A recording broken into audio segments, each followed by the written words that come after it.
Bismillahirrahmanirrahim. Assalamualaikum warahmatullahi wabarakatuh. Apa kabar semua anak-anak? Semoga sehat selalu ya. Amin ya rabbal alamin. Alhamdulillah, hari ini Ibu akan menjelaskan 3 hal, yaitu fungsi Al-Quran secara garis besar, 2. Fungsi hadis terhadap Al-Quran, 3. Nama-nama lain dari Al-Quran. Baik, fungsi Al-Quran secara garis besar di sini ada 4, yaitu sumber ajaran atau hukum Islam yang utama. Jadi Al-Quran merupakan sumber hukum Islam yang utama. Yang kedua, menjadi konfirmasi dan informasi terhadap hal-hal yang tidak diketahui akal. Dan yang ketiga, petunjuk bagi manusia yang ke jalan yang benar. 4, sebagai pengontrol atau pengoreksi terhadap ajaran-ajaran masa lalu. Jadi itu fungsi Al-Quran secara garis besar. Kemudian fungsi Al-Quran, hadis terhadap Al-Quran. Adapun fungsi hadis terhadap Al-Quran adalah mengukuhkan ajaran yang terkandung di dalam Al-Quran. Jadi memperkokoh ayat-ayat yang terdapat di dalam Al-Quran. Yang kedua,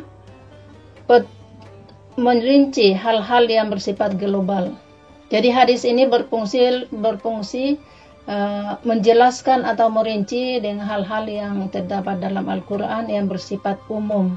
Jadi hadis di sini berfungsi sebagai merinci atau menjelaskan hal-hal yang belum terinci di dalam Al-Quran. Seperti contohnya, kalau di dalam Al-Quran itu perintah tentang sholat hanya dikatakan aqimus sholah. Sementara hadis menjelaskan tentang cara-cara melaksanakan sholat. Itu salah satu contoh. Fungsi hadis adalah merinci isi Al-Quran. Yang ketiga adalah menetapkan hukum yang belum ada dalam Al-Quran. Jadi ada hal-hal yang hukum yang belum tercantum di dalam Al-Quran, itu terdapat dalam hadis Rasulullah SAW. Seperti contohnya hukum tentang boleh memakan hukum memakan binatang yang bertaring, itu tidak ada di dalam Al-Quran. Namun di dalam hadis itu baru dijelaskan bahwa hukum memakan binatang yang bertaring itu tidak boleh. Kemudian yang keempat adalah membatasi keumuman ayat-ayat Al-Quran. Di sini kurang lebih dengan nomor 2 tadi, sebagai fungsinya hadis terhadap Al-Quran ini, yaitu merinci.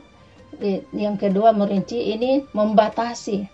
Ada hal-hal yang bersifat umum di dalam Al-Quran itu, di sini hadis berfungsi sebagai membatasi keumuman ayat Al-Quran. Itulah anak-anakku sekalian, fungsi hadis terhadap Al-Quran. Pertama tadi adalah mengukuhkan, memperkokoh, memperkuat ayat-ayat hukum-hukum yang terdapat dalam Al-Quran. Yang kedua merinci. Yang ketiga menetapkan hukum yang belum ada di dalam Al-Quran. Dan yang keempat membatasi keumuman ayat Al-Quran. Itu Ibu ulangi fungsi hadis terhadap Al-Quran. Kemudian yang ketiga adalah nama-nama lain dari Al-Quran.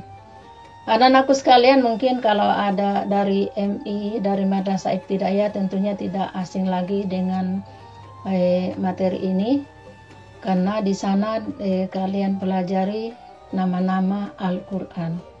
Yang pertama, nama Al-Quran antara lain adalah Al-Qalam. Ya, dikatakan Al-Qalam karena diucapkan. Jadi Allah berfirman, Allah mewahyukan, itu diucapkan. Makanya Al-Quran itu dikatakan Al-Qalam. Yang kedua dikatakan Alkitab. Kenapa dikatakan Alkitab? Karena ayat-ayat Al-Quran itu dibukukan, ditulis. Jadi tertulis dalam satu mushaf. Maka dikatakan Al-Quran itu sebagai Alkitab. Yang ketiga dikatakan Az-Zikr. Az-Zikr zikra. Kenapa dikatakan azikra? Azikra artinya mengingat. Mengingat dikatakan azikra ini karena di dalam Al-Quran, ayat-ayat Al-Quran itu memberikan mengingat kita kepada Allah Subhanahu wa Ta'ala. Dan yang keempat adalah al-mau'izah. Al-mau'izah artinya peringatan. Maksudnya ayat-ayat Al-Quran, hukum-hukum yang ada di dalam Al-Quran adalah merupakan semuanya itu adalah peringatan. Kemudian dikatakan al-huda. Al-huda artinya petunjuk. Kenapa dikatakan petunjuk? Karena dia menunjukkan, memberikan arah, ini yang menunjuk pada jalan yang benar. Ini yang harus kita lalui, jalan ini yang lurus kita harus lalui. Maksudnya di sini yang benar, yang lurus itu kita harus lewati, itu petunjuk arah yang kita harus tuju ke depan. Yang berikutnya Al-Quran juga dinamakan dengan Al-Quran dinamakan dengan Asifah, ya. Asifah itu artinya obat, pengobat. Nah, anak-anakku sekalian, ini sangat penting dalam kehidupan kita sehari-hari. Kalau ada yang merasa sakit, bacalah Al-Quran. Insya Allah jiwanya akan tenang. Kalau ada yang panas-panas, bacakan ayat-ayat Al-Quran. Ditiupkan di air, diminumkan. Insya Allah akan ayat-ayat tertentu, tentunya surah-surah pendek seperti Al-Ikhlas, Al-Fatihah, terutama Al-Ikhlas. Kemudian itu sebagai obat. Jadi Al-Quran dinamakan dengan Asifah karena dia sebagai obat penenang. Anak-anakku sekalian, kalau dalam keadaan agak gundah, agak risau, pergilah berwudu, ya, pergi berwudu, sholat 2 rakaat, baca Al-Quran, penuh hikmat, berdoa kepada Allah, niat kepada Allah Subhanahu wa Ta'ala. Insya Allah jiwanya akan tenang, berkurang goncangan dalam dirinya itu akan berkurang atau hilang. Kemudian anak-anak sekalian, itulah nama-nama lain dari Al-Quran. Jadi tadi Ibu menjelaskan ada 3 hal untuk pertemuan kali ini, yaitu fungsi Al-Quran secara garis besar itu ada 4. Fungsi hadis terhadap Al-Quran juga di sini Ibu jelaskan ada 4. Kemudian nama-nama lain dari Al-Quran. Itulah yang Ibu sampaikan pada hari ini. Semoga ada manfaat. Yang tentunya kalian ada tugas, ya. Tugasnya apa? Tidak berat-berat, ya. Ibu anggap ini ringan-ringan saja, yaitu tulis dan hafalkan nama-nama lain dari Al-Quran beserta artinya. Paling kurang 5, ya. Jadi Ibu harapkan jangan ada yang tidak menyetor tugas ini. Ya, ini sudah tugas ketiga dari pertemuan ketiga juga hari ini. Baik anak-anakku sekalian, itulah penyampaian atau penjelasan materi yang Ibu bawakan pada hari ini. Semoga Allah memberkati kita semua. Amin.